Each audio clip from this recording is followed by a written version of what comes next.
영국의 로이드 존스 목사님께서 영적 침체라고 하는 책을 쓰셨어요. 이 책에서 성도들이 영적으로 침체되어지는 원인 5가지를 얘기하셨는데 그 첫 번째로는 우울증 때문이라 그랬습니다.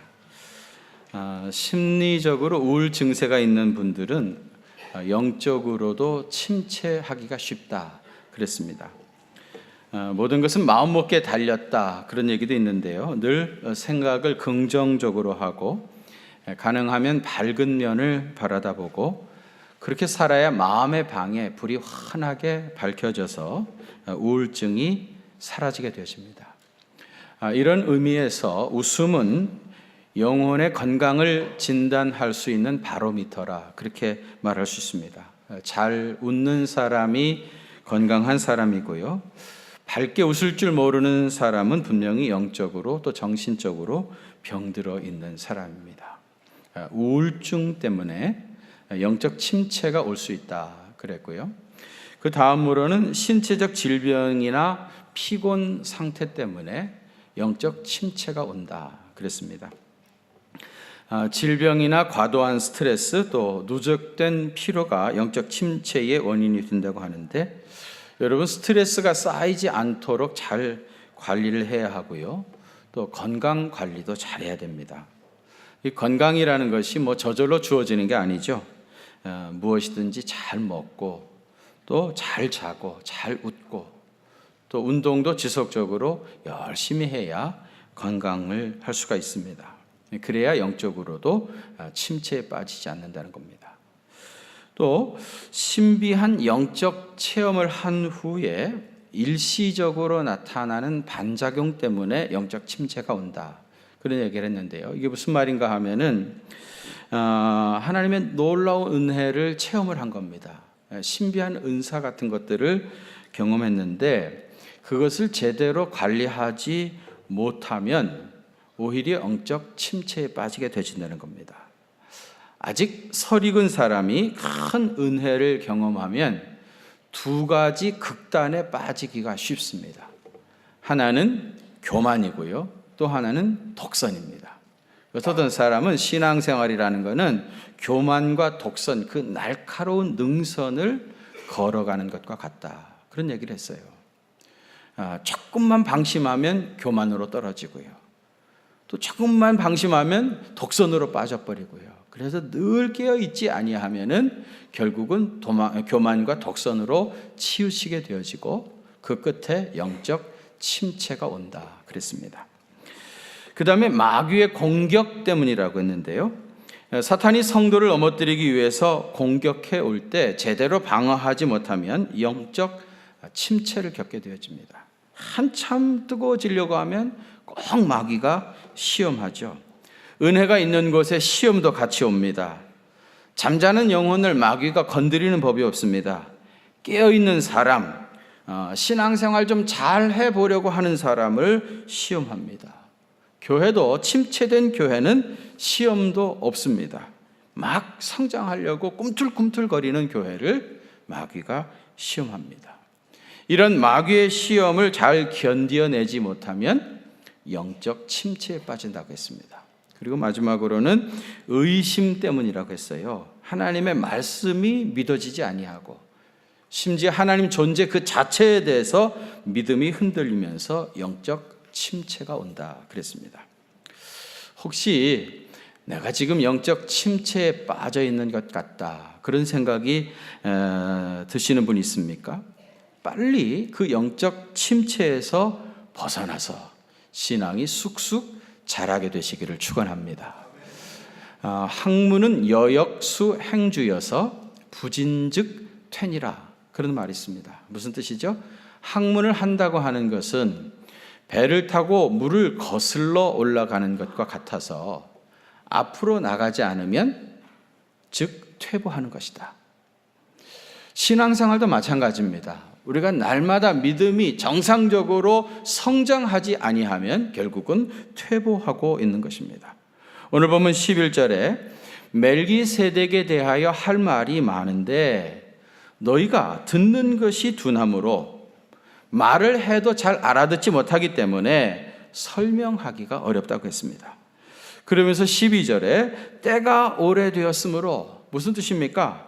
신앙생활을 한 횟수가 오래되었다는 말이죠. 신앙의 연조가 깊다는 말입니다.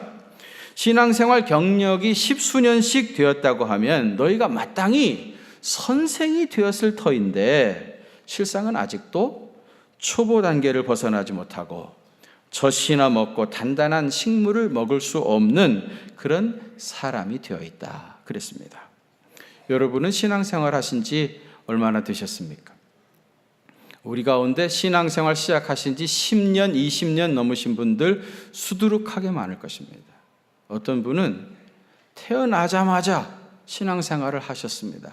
자기 나이만큼 신앙생활을 하신 것이고 또 그만큼 교회를 다니신 분입니다. 그럼 이제 단단한 식물을 먹을 수 있는 성숙한 그리스도인이 되셨습니까? 신앙의 초보에서 벗어나서 성숙한 단계에 들어가고 있다고 생각이 되십니까? 아니면 다람쥐 쳇바퀴 돌듯이 항상 그 자리만 뱅뱅 돌고 있습니까? 아직도 성전 마당뜰만 밟는 그런 성도는 아닙니까? 과연 내가 정상적으로 성장하고 있는가? 아니면 지금도 믿음의 초보 단계를 벗어나지 못하고 있는지 건강 검진을 받아야 할 것입니다. 오늘 우리 본문은 영적 침체에서 벗어나서 초보에서 완전으로 나아가기를 원하는 성도들에게 주신 하나님의 귀한 말씀입니다. 여러분 믿음의 진보가 이루어지기를 원하십니까? 여러분 신앙이 점점 더 성숙한 사람이 되어지기를 원하십니까? 그러면 오늘 주신 말씀에 귀를 기울이시길 바랍니다. 믿음이 성장하려고 하면 우선 첫 번째로는 하나님의 말씀을 체험적으로 아는 자가 되어야 됩니다. 어떻게 알아야 된다고요? 체험적으로 아는 자가 되어야 됩니다. 여러분 본문 13절 한번 같이 봉독하겠습니다. 시작. 이는 젖을 먹는 자마다 어린 아이니 의의 말씀을 경험하지 못한 자요. 여기 보시면은 말씀을 알지 못하는 자요 그렇게 되어 있지 않고 경험하지 못한 자요 라고 했습니다. 하나님의 말씀을 알기는 알지만 체험적으로 경험하지 못했다는 겁니다. 여러분 신앙생활의 횟수가 늘어나면 자연히 말씀에 대한 지식도 조금씩 늘어납니다. 서당계도 3년이면 뭘 한다고요? 풍어를 엎는다고 그러지 않습니까? 하나님 말씀 이래저래 많이 듣다 보니까 그러다 보니까 자연히 성경에 대한 지식이 조금씩 늘어납니다. 또 어떤 사람은 성경을 줄줄 암송하시는 분도 있습니다. 그런데 성경을 아는 것과 그것을 경험하는 것은 다른 차원의 개념입니다. 야고보서 2장 19절에 보면 네가 하나님은 한 분이신 줄 믿느냐? 잘하는도다. 귀신들도 믿고 떠느니라 그랬습니다. 여러분 하나님이 한 분이라는 것은 귀신들도 알고 있다고 했습니다. 여러분 그들이 성경을 몰라가지고 귀신이 된 게 아닙니다. 다 압니다. 어쩌면 우리보다도 더 잘 압니다. 그런데 다 안다고 하지만 그것은 단순한 지식이지 하나님을 체험한 경험적 신앙은 아닌 겁니다. 여러분 하나님 말씀을 체험적으로 경험해야 합니다. 체험적으로 알아야 됩니다. 하나님의 말씀은 살았고 운동력이 있어 좌우의 날선 어떤 검보다 예리하여 혼과 관절과 골수를 쪼갠다고 했습니다. 그런데 여러분 이런 말씀이 살아서 실제로 역사하는 것을 경험하려고 한다면 말씀의 능력을 몸으로 체험해야 됩니다. 그래야 하나님의 말씀이 진짜 살아있구나, 그 어떤 검보다도 예리하구나 하는 것을 비로소 체험하게 되어집니다. 말씀을 단순히 지식적으로 알아가지고는 이 말씀이 예리한 검과 같다고 하는 것을 전혀 느낄 수가 없습니다. 예를 들어 가지고요, 예수님께서 베드로에게 뭐라고 그랬어요? 7번씩 70번이라도 용서하라 그랬잖아요. 그러면 여러분 용서해야 되는데 도저히 저 사람은 용서를 받을 사람이 아니에요. 그가 한 짓을 생각하면은 도저히 용서할 수가 없는 거예요. 그래서 여러분 용서를 하지 않게 되어지면 하나님의 말씀의 능력을 체험하지 못해요. 그가 용서받을 자격이 전혀 없다 할지라도 주님이 용서하라고 하니까 7번씩 70번이라도 용서하라고 하니까 또 용서하고 또 용서하고 그러는 과정에서 용서할 수 있는 힘도 성령님께서 주시고 또 그 사람도 변화되어지는 놀라운 은혜를, 말씀의 능력을 체험하게 되는 겁니다. 또 여러분, 몸된 교회를 위해서 봉사하라. 그런데 여러분, 우리가 상황이 도저히 지금 봉사할 수 있는 상황이 아닌 거예요. 누군들 봉사하고 싶지 않겠습니까? 나도 봉사하고 싶죠. 그러나 지금 내가 처해 있는 상황이 도저히 어찌할 수 없다고 가만히 있으면, 손을 놓고 맹 놓고 있게 되어지면은 말씀의 능력을 체험할 수 없어요. 도저히 상황적으로는 어찌할 수 없지만은 그래도 몸되신 교회를 위하여 봉사하는 것이 하나님의 뜻이라고 믿고 봉사의 현장에 나타나서 봉사하기 시작할 때 하나님께서 봉사할 수 있는 기쁨도 주시고 상황도 호전시켜 주시고 하나님께서 능히 할 수 있도록 역사해 주시는 거예요. 말씀에 순종하고 나가니까, 체험적으로 하나님의 말씀을 알아가니까 이런 역사들이 나타나게 되는 겁니다. 예수님처럼 섬겨라. 우리가 늘 참 예수님 많이 닮으셨네요, 그렇게 이제 인사하잖아요. 예수님 닮긴 뭐가 닮았어요, 솔직히 말해서. 아니, 예수님 닮은 구석이 뭐 1%라도 있어야 내가 예수님처럼 섬기지. 근데 그런 사람한테 예수님이라고 고백하고 예수님처럼 섬기라고 하니까 그것이 하나님의 뜻이라면 내가 순종하겠습니다라고 고백하고 순종하고 나갈 때 하나님께서 할 수 있도록 은혜도 주시고 기쁨도 주시고, 그 사람이 예수님처럼 조금씩 변화도 되어지는 겁니다. 말씀을 몸으로 읽는다는 건 그런 겁니다. 체험적인 신앙이라는 건 그런 겁니다. 하나님 말씀에 순종하여 나아갈 때 그런 역사를 경험해요. 여러분, 성경을 지식적으로 알기만 하면 무슨 소용이 있겠습니까? 그냥 알기만 하는 것은 울리는 꽹과리와 같은 겁니다. 성경에 박사 학위를 가지면 무슨 의미가 있습니까? 일자 무식이라도 할지라도 그것이 하나님이 내게 주신 말씀이라고 고백하면서 순종하고 나가는 무식한 할머니의 신앙이 훨씬 더 순수하고 능력이 있습니다. 말씀은 반드시 체험적으로 읽어야 합니다. 말씀을 경험적으로 읽지 못한 사람은 아직도 믿음의 초보 단계를 벗어나지 못하고 있습니다. 이제 성경을 귀로만 듣지 마시고 몸으로 읽어가시길 바랍니다. 그래야 여러분의 신앙이 초보에서 벗어나서 성숙으로 들어갈 수 있습니다. 두 번째로는 선악을 분별할 줄 알아야 됩니다. 애들은 물불을 못 가린다고 그러죠. 위험한 것과 위험하지 않은 걸 잘 몰라요.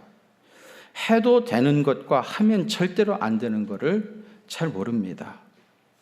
바른 가치관이 무엇인지, 건전한 문화가 무엇인지, 어디까지는 용납되는 것이고 어디부터는 안 되는 것인지 그런 것을 잘 분별하지 못하는 것이 어린 아이들인 겁니다. 제 모 교회는 평양노회였습니다. 그래서 저는 평양노회 목사 후보생이었었는데요.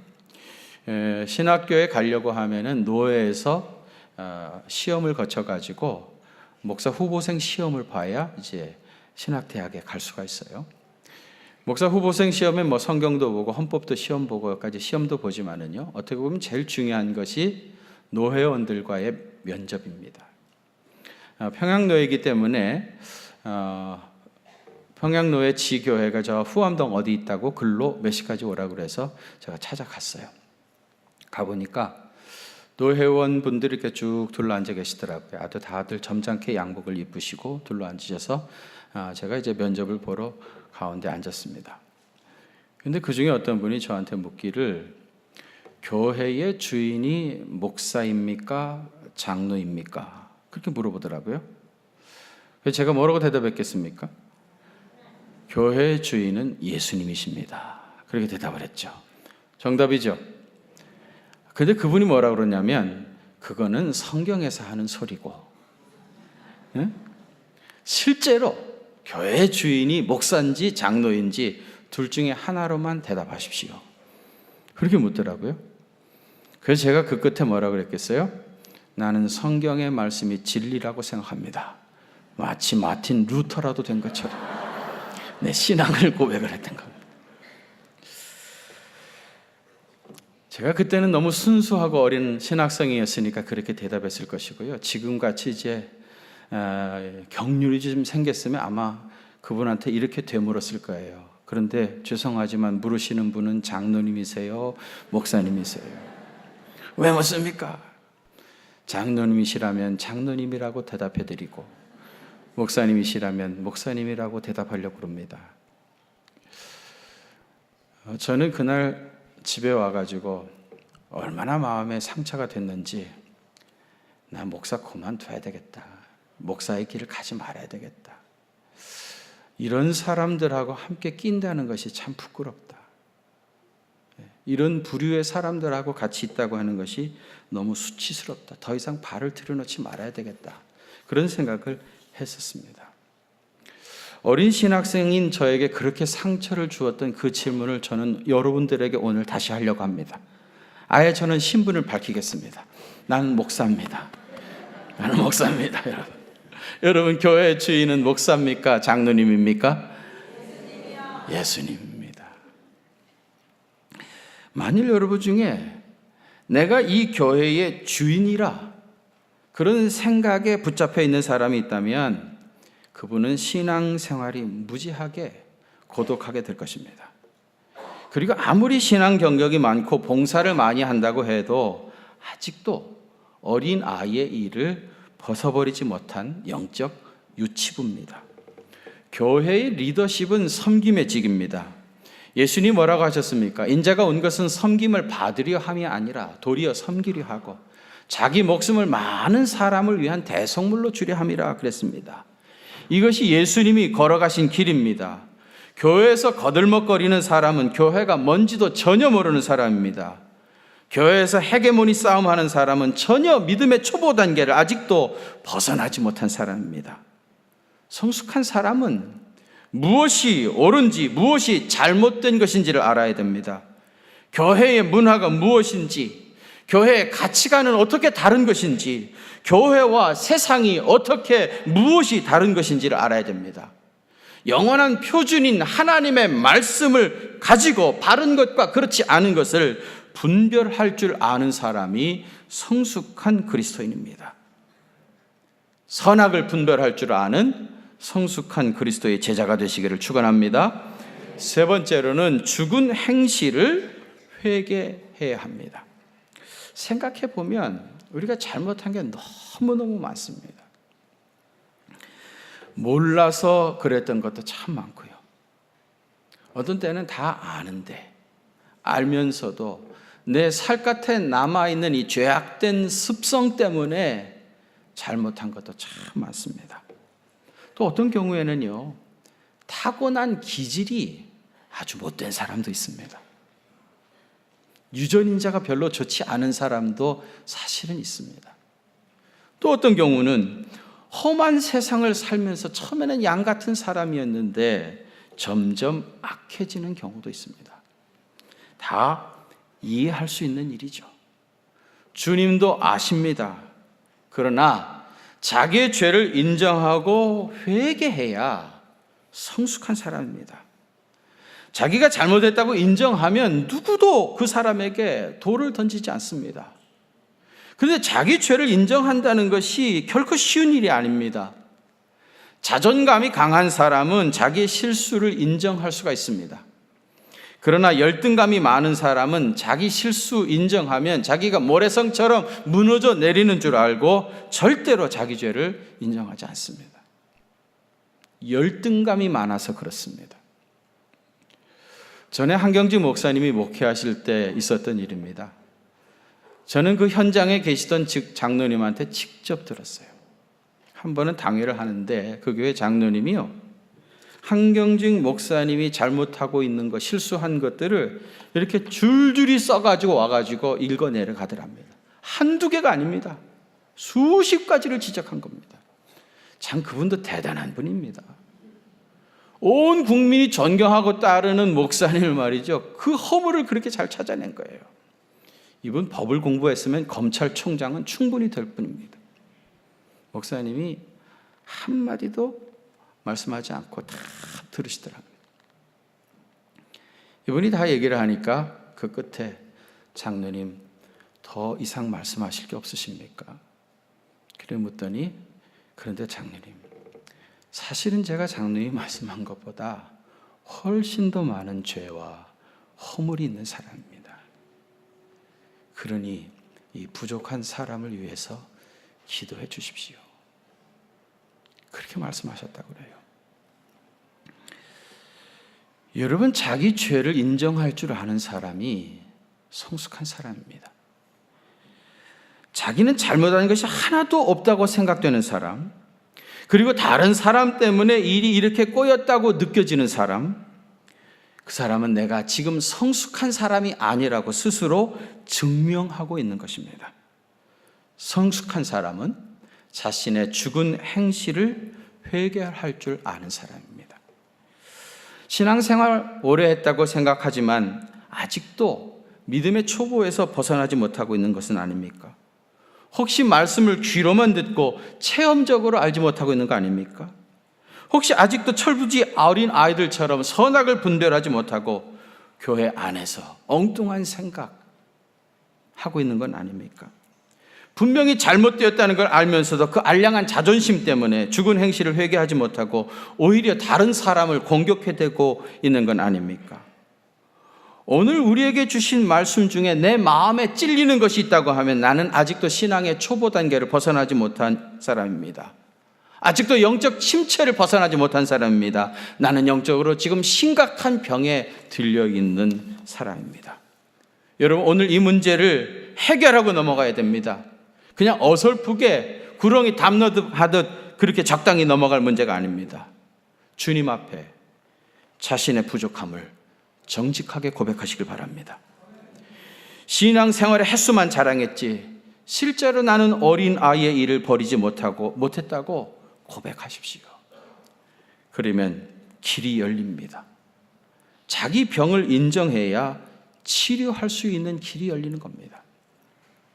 그러면 구체적으로 성숙한 사람은 어떤 사람입니까? 첫째는 자기 중심적인 사람이 다른 사람을 위한 존재로 바뀌어지는 겁니다. 어린 아이들은요, 우주의 중심이 자기라고 생각해요. 태양과 달과 별이 움직이는 것도 자기를 위해서 움직인다고 생각합니다. 자기가 죽으면 세상이 다 무너져 내린다고 생각하는 겁니다. 이거를 우주의 중심이 자기라고 어린 아이들은 생각하고 있는 거예요. 엄마, 아빠가 있는 것도 나를 위함인 것이고, 친구가 있는 것도 다 자기를 위함이라고 생각하는 겁니다. 유치한 어린 아이들은 자기 중심적인 존재예요. 그런데 나이가 조금씩 들어가다 보면은 자기 말고 다른 사람이 있다는 것을 비로소 깨닫게 되어져요. 내가 다른 사람을 위하여 양보도 해야 되고, 다른 사람을 도와줄 줄도 알아야 되고, 다른 사람을 위한 존재가 되어져야 한다는 걸 서서히 깨달아 가게 되어지는 겁니다. 성숙한 사람은 자기 중심, 에고센트드 퍼슨이 타자를 위한 존재, being for others로 바꿔져 가는 겁니다. 내가 존재하는 이유는 다른 사람을 섬기기 위해서, 다른 사람을 봉사하기 위해서, 다른 사람에게 기쁨을 주기 위해서 존재한다고 하는 정체감을 가진 사람이 성숙한 사람입니다. 여러분, 이번 우리가 바자회를 하려고 하지 않습니까? 여러분, 바자회가요, 거기서 봉사를 마침 하다 보면 얼마나 힘들은지 모릅니다. 한 번도 안 해봤던 장사 이틀 동안 하는 겁니다. 소리치면서 골라 잡으라고 하면서 말이죠. 아침부터 저녁까지 장사 한 번도 안 해봤어요.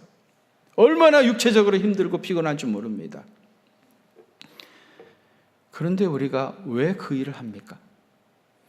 이 지역의 가난한 사람들을 위하여 섬기고 봉사하려고 하는 겁니다.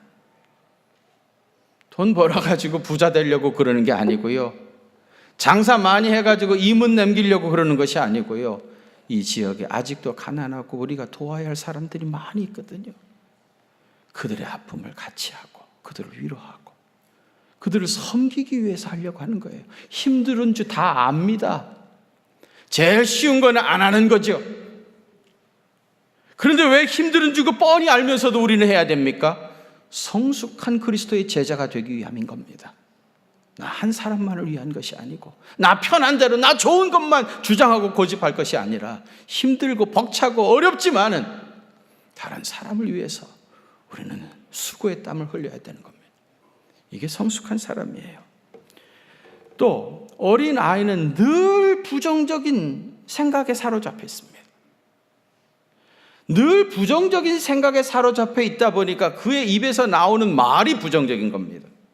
이 부정적인 말이 돌아다니면서 얼마나 많은 사람에게 상처를 주게 되는지 몰라요. 여러분 기억하십시오. 언제나 모든 것에는 햇볕을 받는 밝은 면이 있는가 하면은 그림자가 드리워지는 어두운 부분이 있습니다.